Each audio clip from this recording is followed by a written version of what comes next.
So my name is Claudia McLean, and today I'm talking to Ray Castellino, and we are going to explore creativity and how we are able to collaborate with each other based on the natural sequencing that Ray has been exploring for so many years.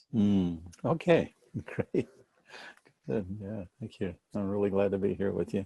Thank you for your time, Ray. Yeah, you're most welcome. Yeah.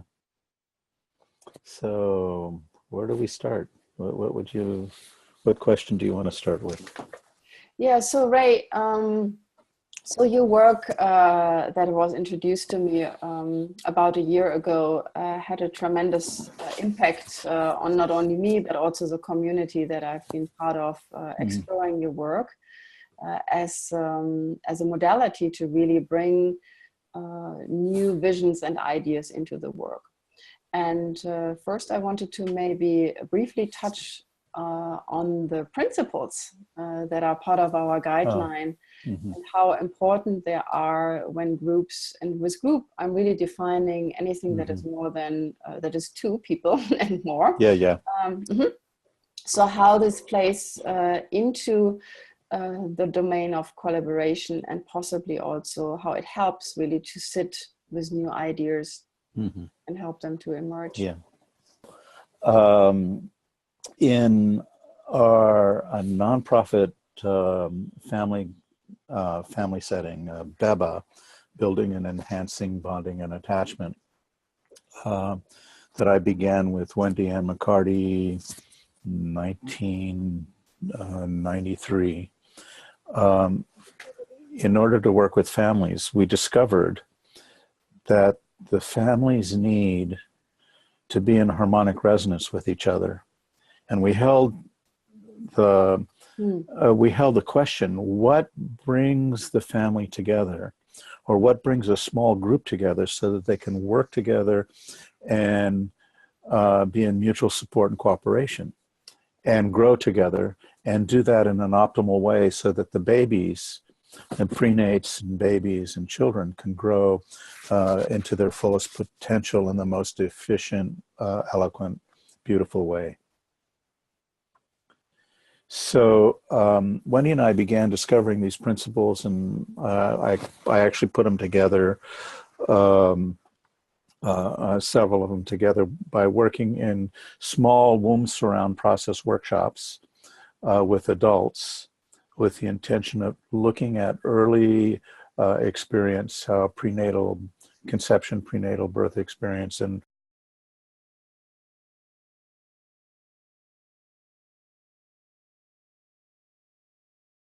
okay, now out of the womb surround work and out of the family work, these 7 principles emerged. And I'll do the short version of them here today, but the first one is mutual support and cooperation. And what we found out is that when a family, when we start working with a family or a group of people, to the degree that these 7 principles that I'll name here are present in that group, the higher the probability for harmonic resonance and cooperation and mutual support and open discussion and dialogue and creative space exists. So maybe I'll say a little bit about the effect of the principles before I say what they are, even though I named the first one. But the effect of these principles are actually to slow the tempo down so that the tempo becomes an integrative tempo, a tempo that allows for integration of experience while the family or the group is moving through present time. So that's one thing, so that there's the integration of experience. There's also the differentiation of experience, so that one person can tell the difference between what's their history and what another person's history is.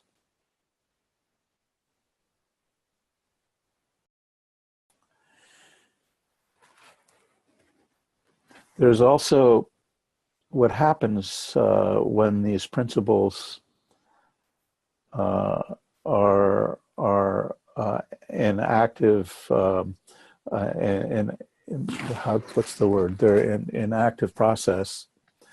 Is that there seems to be a field that emerges between the people, an energetic field.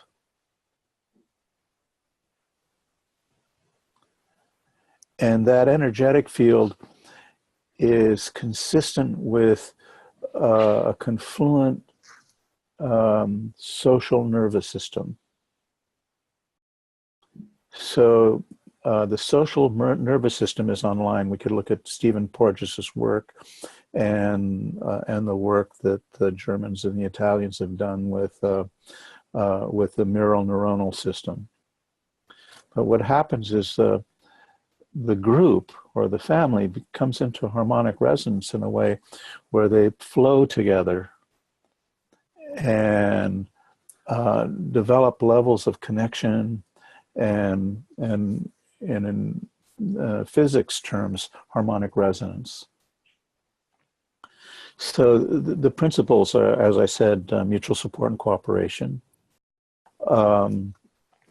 Principle of choice, that people are there choosing to be there, and this includes the babies.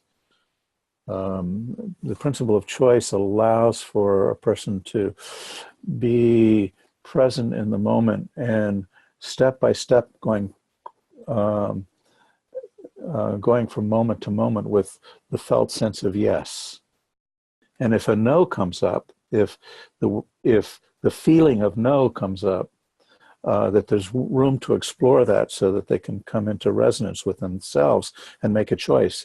Do I want to go in this direction or not? I can give all kinds of examples with babies and children where this is really important, but at any rate, because I can spend days just on these 7 principles.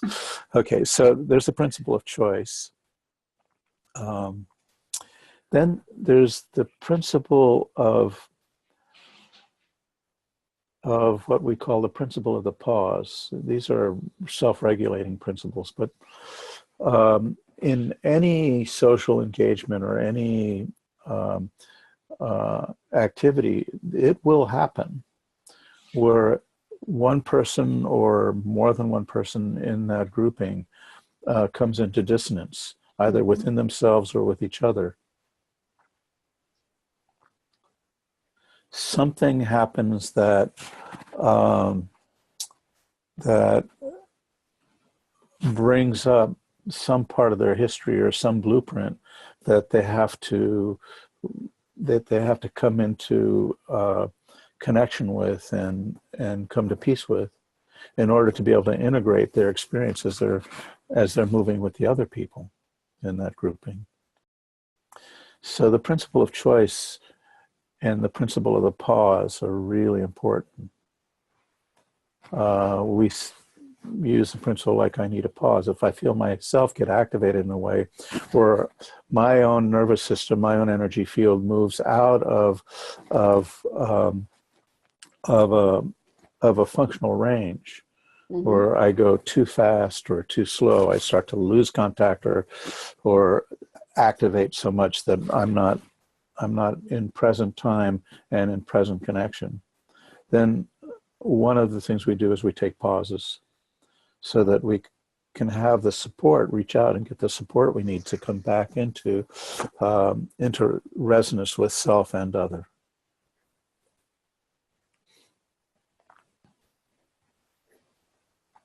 And then there's the principle of self-care. You know, self-care is really important. I have a glass of water here. Before we started, you went and got a glass of water. We have the same glass. Yeah, exactly. What are the odds of that?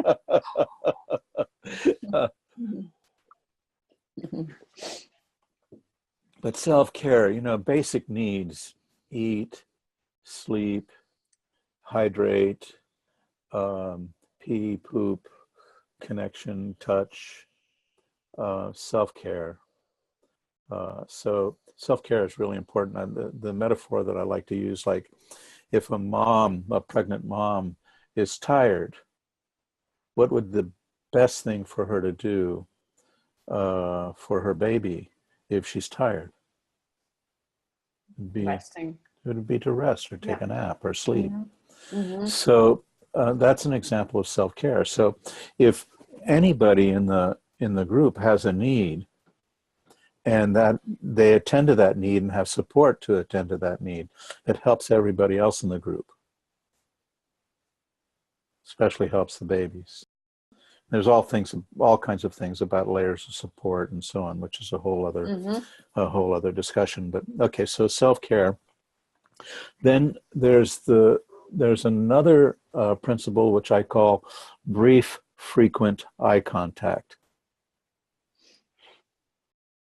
And some decades ago, I discovered with a family I was working with in England that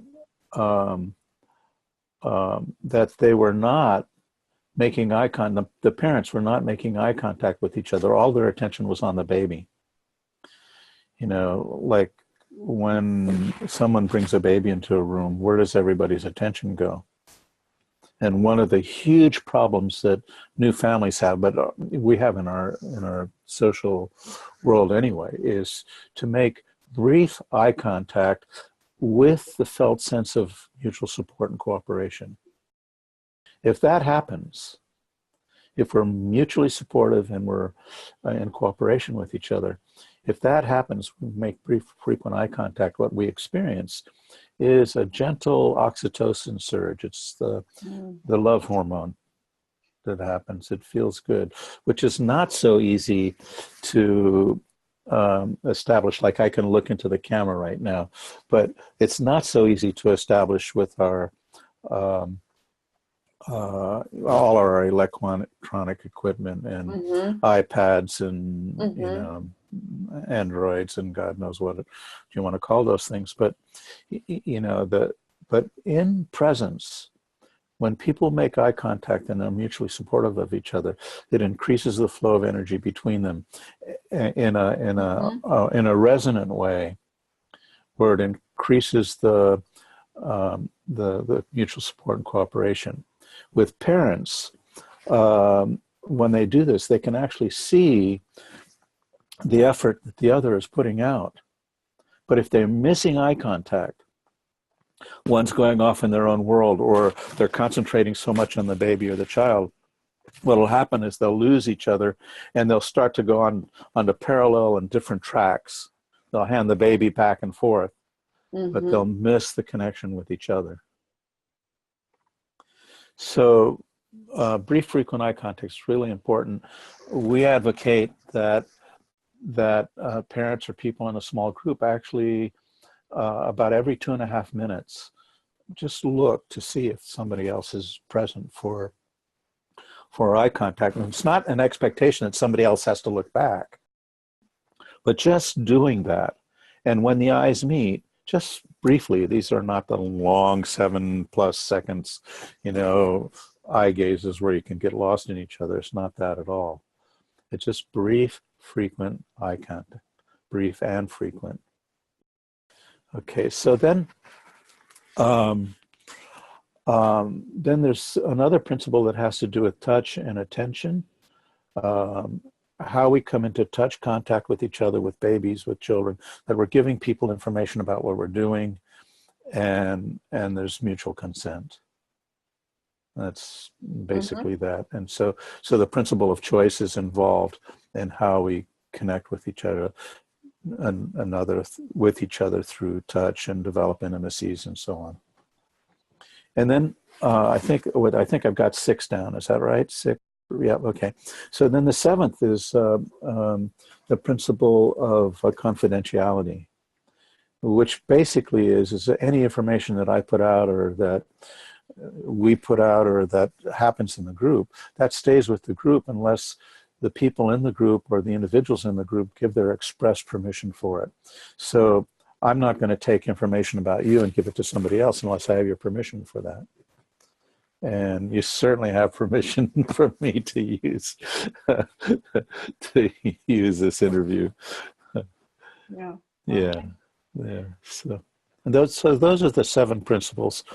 When we see these 7 principles working in a small group, in families, we see them as measures of health. And what they do is they actually connect each other, people with each other, and they connect them to what I call the blueprint energy. It's that source energy that exists everywhere. The whole universe is running on it.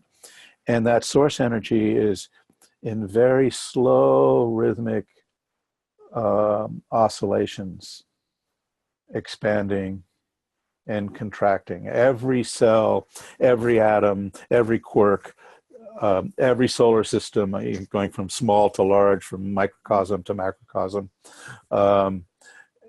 everything in the universe has its own rhythms of expanding and contracting.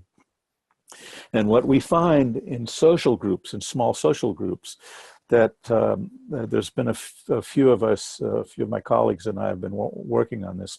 What we find is that we're measuring, and this is preliminary work right now, but we're measuring a cycle that's about 5 minutes. A very slow expansion cycle. It's like, if I drop down into it, it's about this fast. And a very slow contraction coming together cycle. And each half of that cycle, the expansion and the coming together parts, last about 2.5 minutes, so that the whole cycle is about 5 minutes. Mm. Now, what we see is when families and small groups are humming, when there's harmonic resonance in those families or the small groups, that this rhythm, these slow rhythmic cycles like that become apparent to us. It's not that they're created by the group coming together. Those rhythms are there the whole time.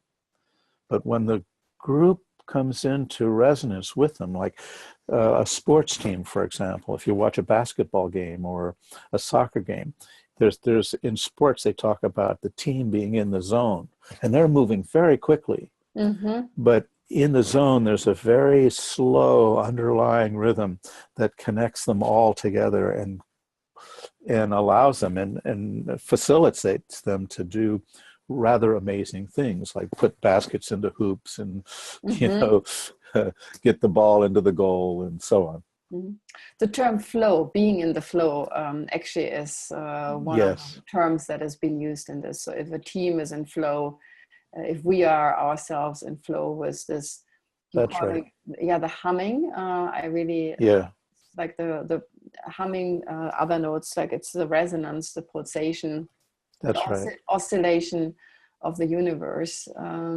So if in we are flow. So if we are in tune with this, and what I'm also getting from your sharing is so that there is a vibration, an innate vibration of who we are as part of all there is. That's universal. Yes. Yeah. So in your work, and this is one of the questions, in your work, your original focus was on birth, prenatal, the energy there. You referenced a lot in your sharing, the family and how the mother is with the baby and so on. So can you elaborate a little bit how this research actually helped you to understand the natural rhythms that you're referencing right now? Yeah, good. So I want to add one more piece to that. Okay, what interrupts the flow and what interrupts the connection in the social nervous system is our history, our histories, plural, and our anticipation of the future.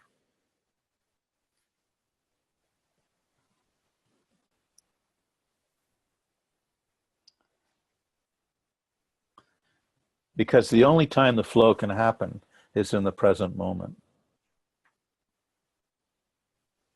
The only time we can really truly know safety, for example. The only time we can know presence the only time we can know connection is now.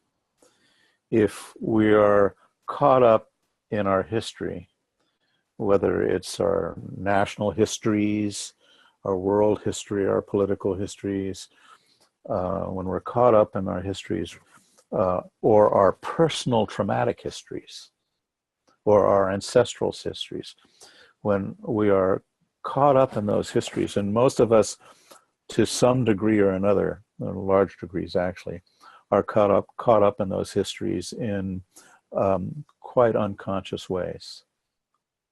We don't even know we are.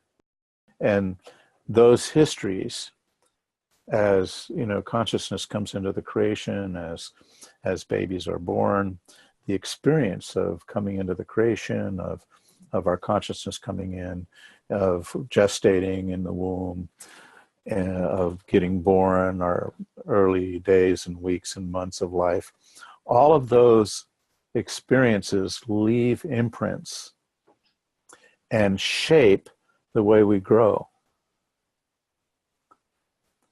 So now imprints can be very useful, or they can be a hindrance. And imprints tend to be a hindrance when they're not integrated. And they're not integrated when the tempo goes faster than we're able to integrate. So if we're in the flow, we're going to be moving at a tempo that allows us to integrate our experience as we're moving through time. Now hear what I'm saying here, moving through time, because now this is taking us to the notion of sequencing. Now it turns out that every movement has, this is out of kinesiology, physiologic kinesiology. Every movement has an intention phase. It has a preparation phase. It has the movement itself. It has a follow-through, and it has an integration. So the act, for example, of walking, to take a step, each step, the body physiologically goes through those five phases: our nervous system, our musculoskeletal system, our whole anatomic and physiologic systems have to coordinate through those five phases in order to take a step, to walk. And then, or to take and throw a ball. Here I have this odd-looking thing here. It's actually to blow air onto my camera. But if I was to throw this, okay, so I pick it up, and then I have an intention to throw it. Now, so I pick it up. There's an intention, and the movement to get my hand in position is the preparation. And then I go to throw. I throw, that's the action. And then as my arm follows through after I let go of the object or the ball, there's follow through, and then it comes to rest, and I have to integrate before I go on to the next thing. Okay, there's five phases in that. And likewise, every event, everything, has five phases to it. There's something that happens before. There's something that happens at the beginning. There's something that happens in the middle. There's something that happens at the end. And then there's something that happens afterward. So there's five phases. If you look at birth, for example, there's a pelvis, and the baby's head has to move into the pelvic brim, the top of the pelvis. So what happens before the baby's head does that is what happens before the baby's head engages in the pelvis. And then when the baby's head engages in the pelvis, that's the beginning of a journey of that baby's head through the mother's pelvis. And then and we're talking about a vertex birth here now. And then as the baby's head descends into the pelvis, it goes into the mid pelvis, it goes into the center, the middle.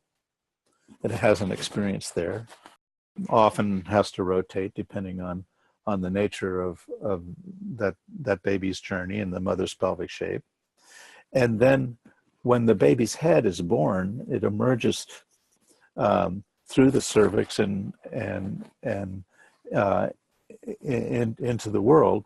That's the end of that's the end of the journey for that baby's head. And then of course the body has to follow and go through all of those steps: the before, the beginning, the middle, the end. And then when the whole baby is out, there's the afterward. What does the baby have to do? Okay. So now that journey leaves an imprint or a series of imprints. And what we find, I've given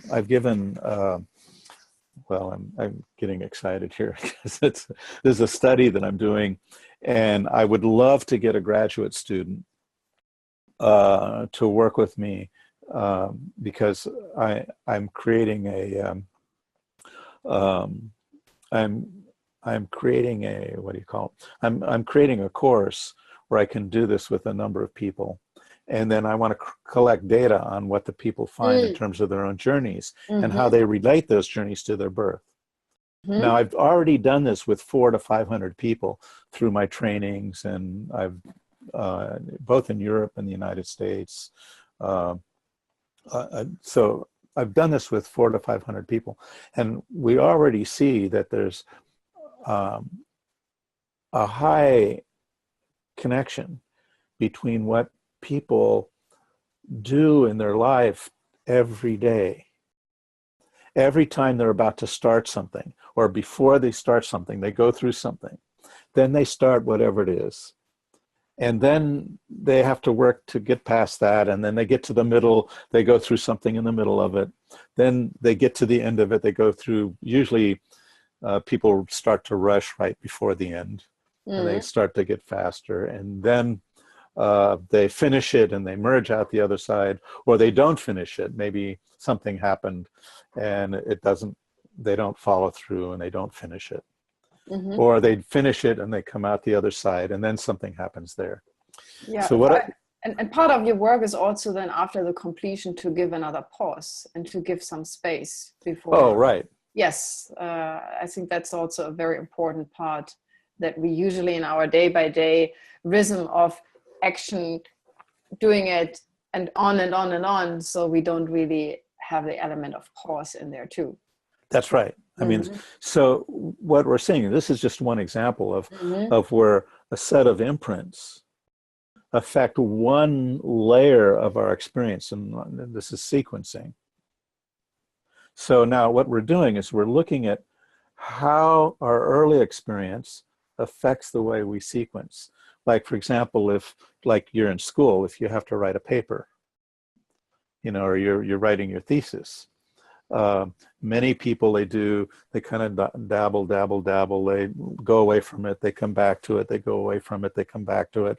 And then something starts happening toward the end where the pressure builds and they get engaged and they work on it, stay up a couple nights in a row and get it all done and go turn it in and it's done, right? That's an example of the sequencing, and then they have to recover from that afterward. Now, if you take and you look at the early imprinting of, say, somebody's birth, they have the beginning, maybe it's kind of easy, and then they kind of give attention to it, and they give thought to it, and they go away from it, and they come back to it, they go away from it, they come back to it. You can see mothers do that with labor coming on. And then something happens, the water breaks, and things start to get agitated or fast. And if a person's born in the hospital, they have to go somewhere else. And I'm a very strong advocate for home birth. You know, birth is not a medical. It's not a clinical No, process. it's not a medical diagnosis. It's, Mm-hmm. you know, it's a natural human process that, Mm-hmm. you know, with appropriate care and support should happen at home. But at any rate, so then, you know, something will happen, or maybe some intervention is taken, and somebody comes in and takes the baby out. That comes from the outside. That leaves an imprint on that baby's natural sequencing, because the baby and the mother innately, through the nature of how the blueprint energies step down into the creation, babies and mothers know how to birth. And from our philosophy, we look at, okay, how do you come into relationship with what that innate knowing is? And how do you support that knowing in the flow, in the moment, so that the mother and the baby can discover what they need to discover in order to birth? And we work with midwives on our team, Mary Jackson, midwife. There's several other people, midwives that we've worked with, that go to birth with that intention. And so it changes the nature of the blueprint, of the imprints, so that the mother and baby from the beginning are connected to the blueprint rhythm, the integrative rhythm, as they move through birth. That person has a whole different sequencing imprint than a person who grows up with a number of interventions. So what we do in the work is that this is just one strata of the work. I mean, the work has many layers to it, but this is one strata of it. What we do in this strata of the work is we look at where the interruptions to our natural flow is. And we look at those events, and we work to differentiate them and integrate them so we can have access to the energy that gets locked up in the traumatic imprint of those historical happenings. And as a person works with that and they get what occurs there, they can know, like, for example, in my own imprinting, right in the middle, what in birth they would call transition, there was something that happened in my birth. They broke the bag of water, and there was a very fast descent of my head in my body into my mom's mid-pelvis and toward the opening.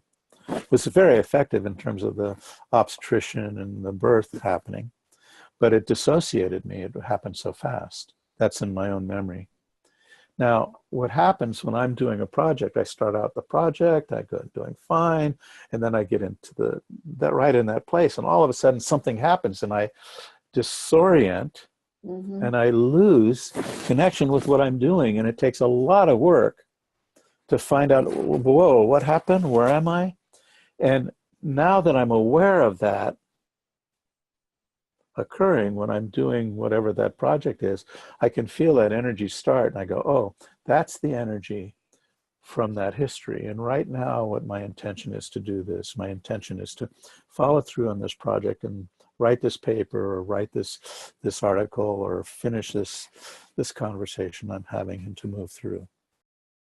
So then by doing that, I can differentiate and I can associate with my present time intention, and then to do that intention. So what I'm hearing here, so that we that the natural being in flow, being in rhythm, this being in harmony with this humming, as you call it, of the universe, is often disturbed by, and in this case, you're referencing our first action experience. So if there is a disturbance, so that we are not in the natural flow with this natural contraction and expansion, if something came into the way, so all our action elements are orienting based on the first primary imprint, because that's all we know. And if not worked with, that's going to be informing all our actions. Is this a correct summary? Yes, that's accurate. Mm-hmm. Those imprints affect our present time actions all the time.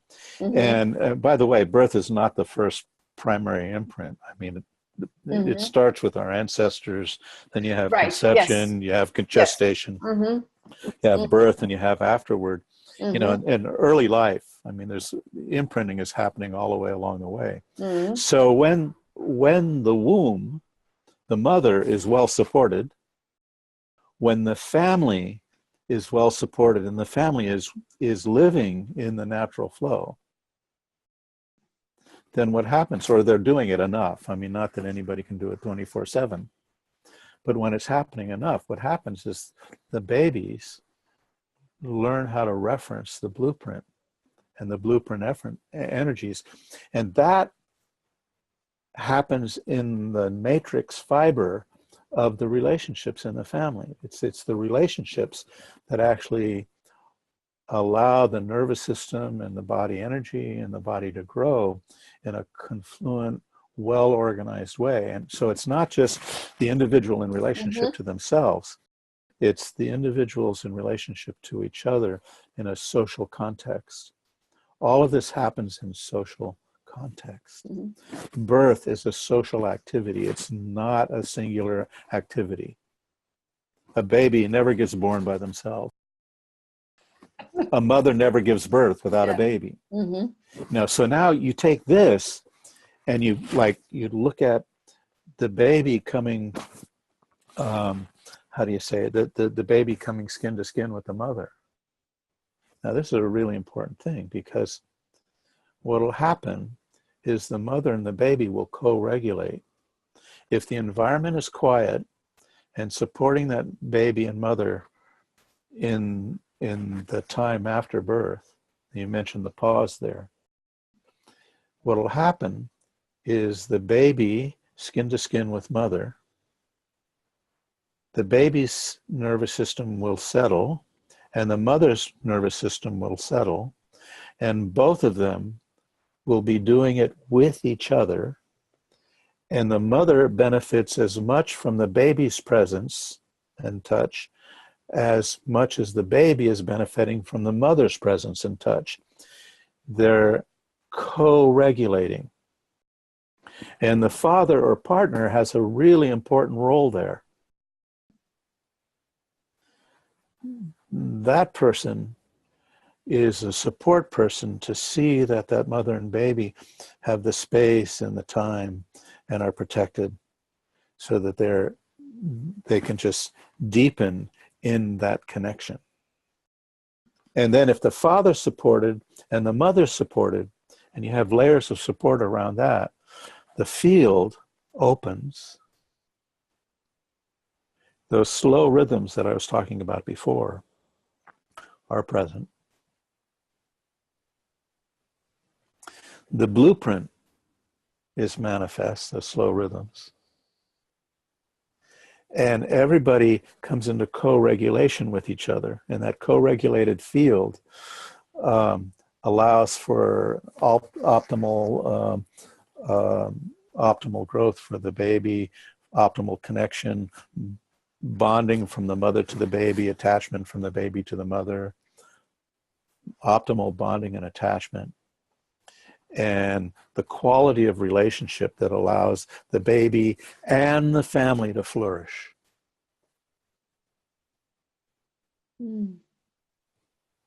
So now you can take the same notion, and we're talking about sequencing as a strata in there, this same notion, and apply it to any grouping.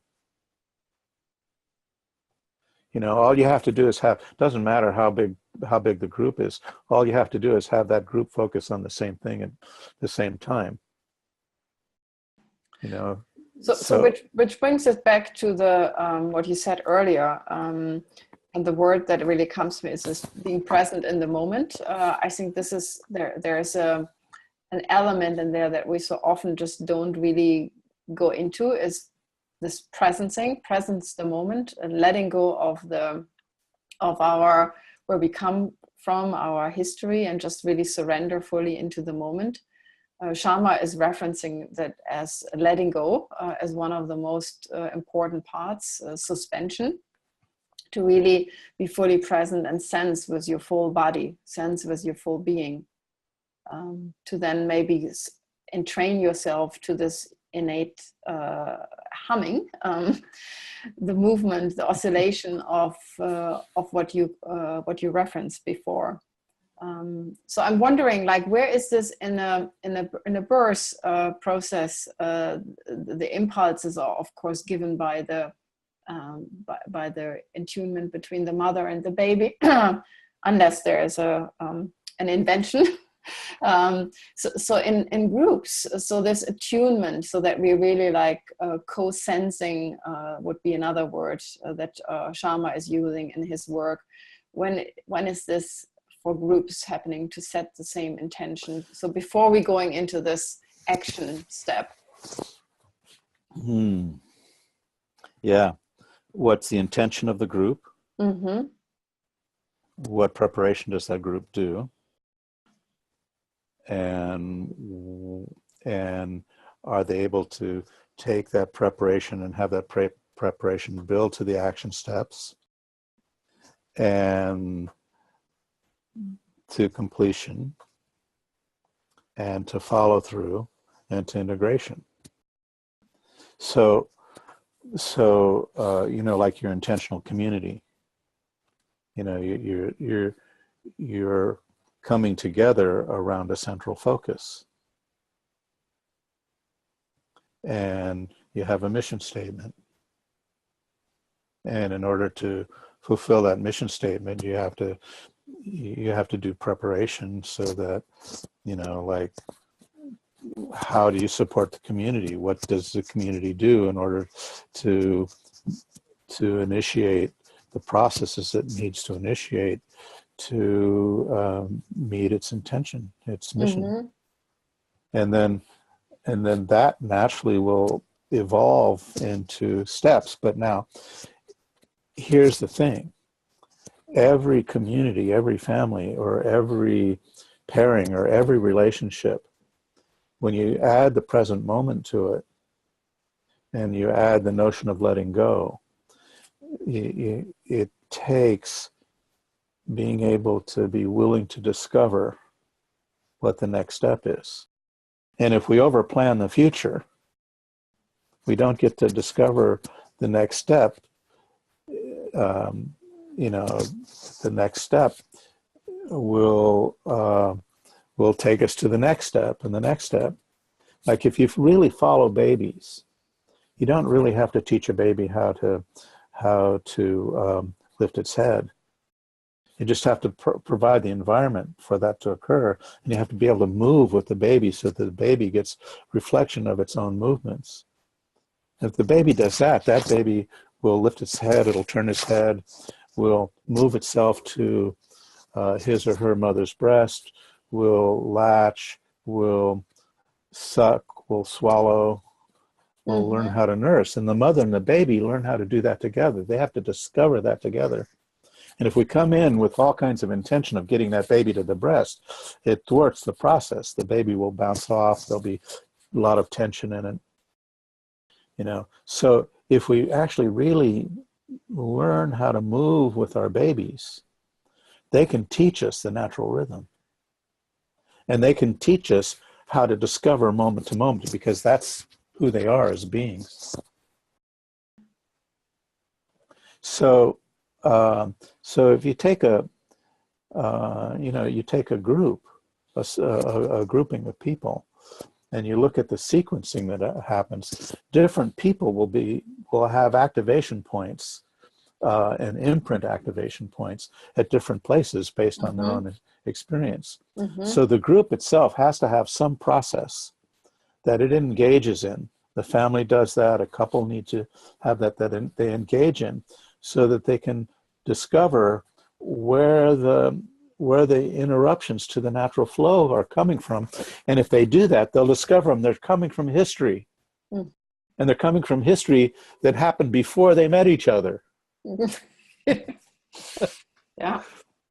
And if they don't discover that, they'll end up blaming each other for something that appears to be happening now that's strongly influenced by what happened before. Or if one person changes their intention and they start to plan a different future, that will cause a change in the way that field manifests and the way those 7 principles manifest in the grouping.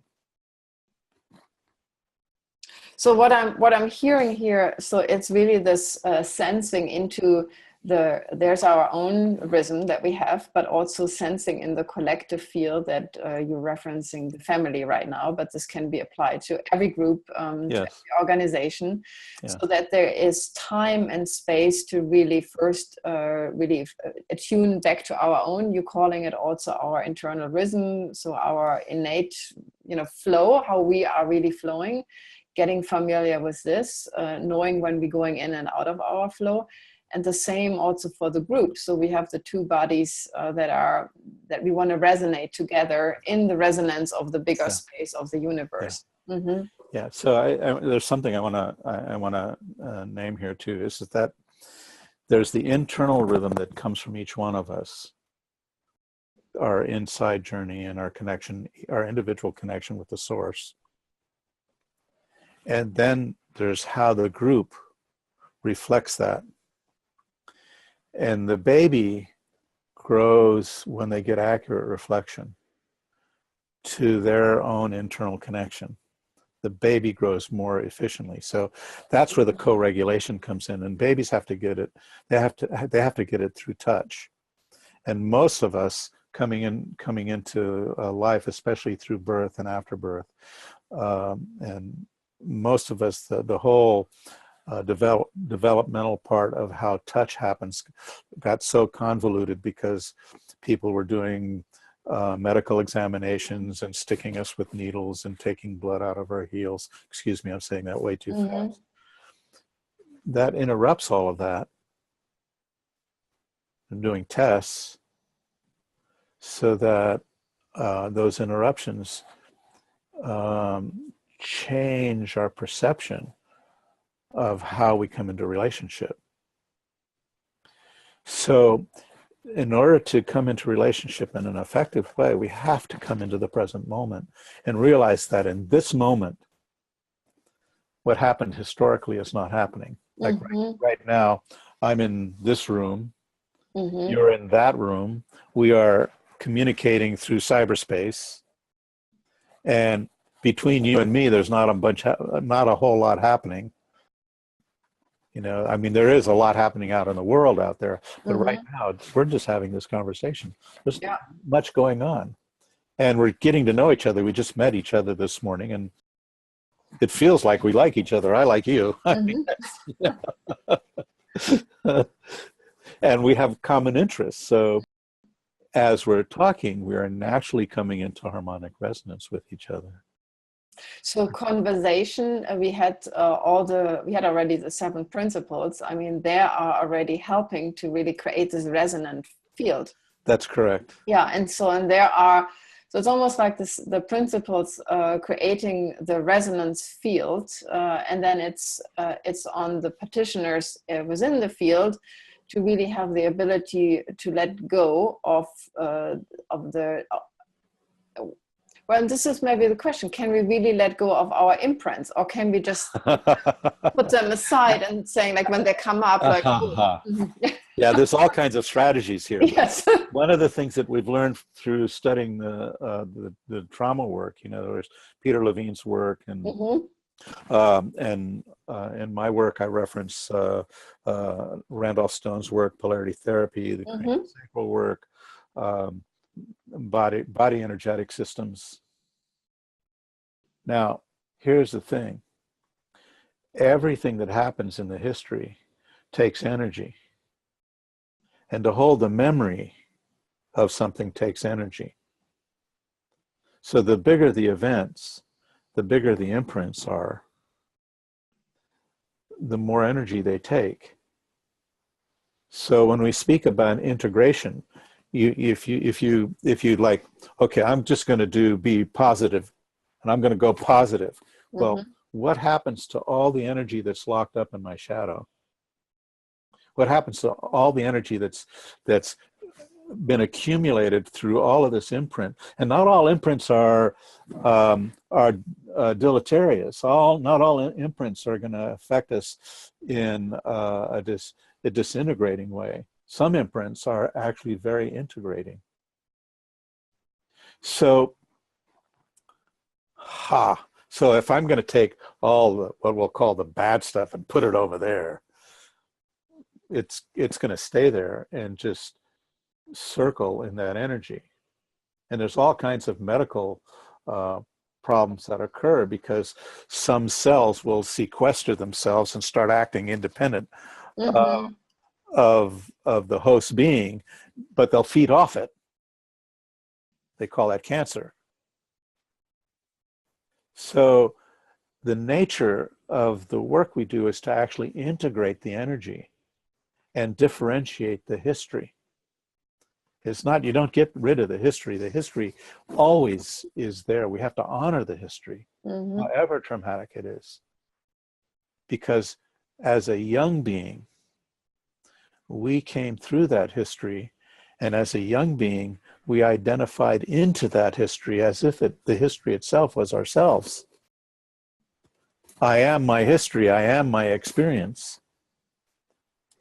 So letting go is kind of a tricky word. You know, how we let go is really important. We have to let go in a way where the energy of the experience can come into the present moment, and let go in a way where we incorporate the value of whatever horrific history we went through or events we went through. Each event informs us for how we are today in some way or other. And if I find value for that, I can have access to the energy that's been locked up in that history, so I'm free to have a simple conversation with you and enjoy myself. In this moment. Not the next one, but now. So you mentioned Peter Levine and Randolph Stone. Yeah, Randall Stone. So I just wanted to just tap into this a little bit more, also using polar opposites of energies. And since we are just at the very beginning, we came already to the point so that when I'm in this harmonic flow and this hum, I am connected to, and I'm using a word that you also used, source energy. So I'm kind of in this kind of innate feeling of just being alive and in tune with the universe. When I'm encountering this imprints, can I use then some of the, if the group really holds this humming, yeah, can I then use this as a resource to really help the otherwise negative imprint to really heal and create another experience out of this? Well, I mean, there's several things with this. I mean, and this is a way bigger conversation than we have time for. That's why we do trainings.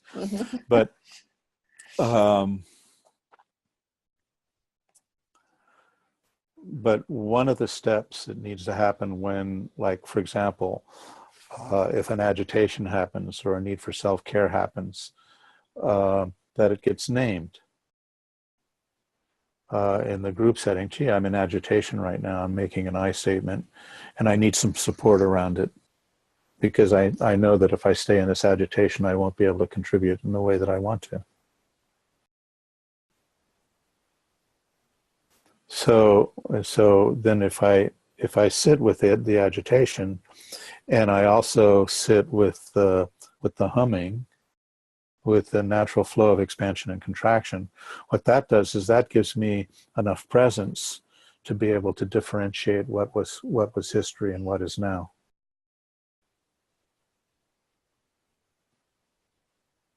Now, in that differentiation, the energy from what was history comes into the now, and I can use that energy in a direction that I actually intend to use it in the now.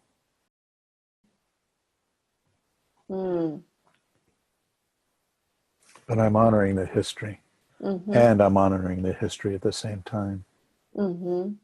Yeah.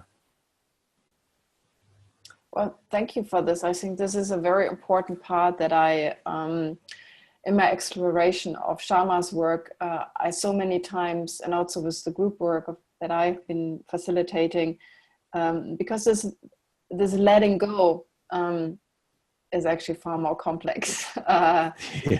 And I also understand that now we are also touching in our conversation a point where we could just go deeper into this, because there's so much more. But I just want to really bookmark this as really like the letting go actually really also brings in the imprint of our past, and there is the holding container of the group, and hence why those principles are so important, because they're giving us a tool set of communication and of not only it's, I mean, you're calling it mutual support, it's also, it really holds the group field. That's right. Yeah. Yeah. And we see it as a group field. Mm-hmm. I mean, we observe it. So yeah. Mm-hmm. I think this is a good resting place. Yes. That's really good. And well, thank you so very much you're most welcome. For opening the space of this conversation. And it's fun talking with you. I really enjoy your inquiry and your curiosity, and also the work you've done yourself. Yeah, I mean, we are at a time where those questions are actually so important, because we're all seeking really to step into really like, who are we as human beings? How are we in the collective field? And there's so much work that needs to be done in whatever the communities that we're part of. You mentioned the families, but it's also our work communities, it's our local communities, and like, who are we as global citizens? Who are we? How are we really? How are we shaping what are our new action steps? That's right. Yeah. What is this that we're pushing forward? Yeah, that's right. Yeah. Good. Okay. Well, thank you so much. Thank you so very much.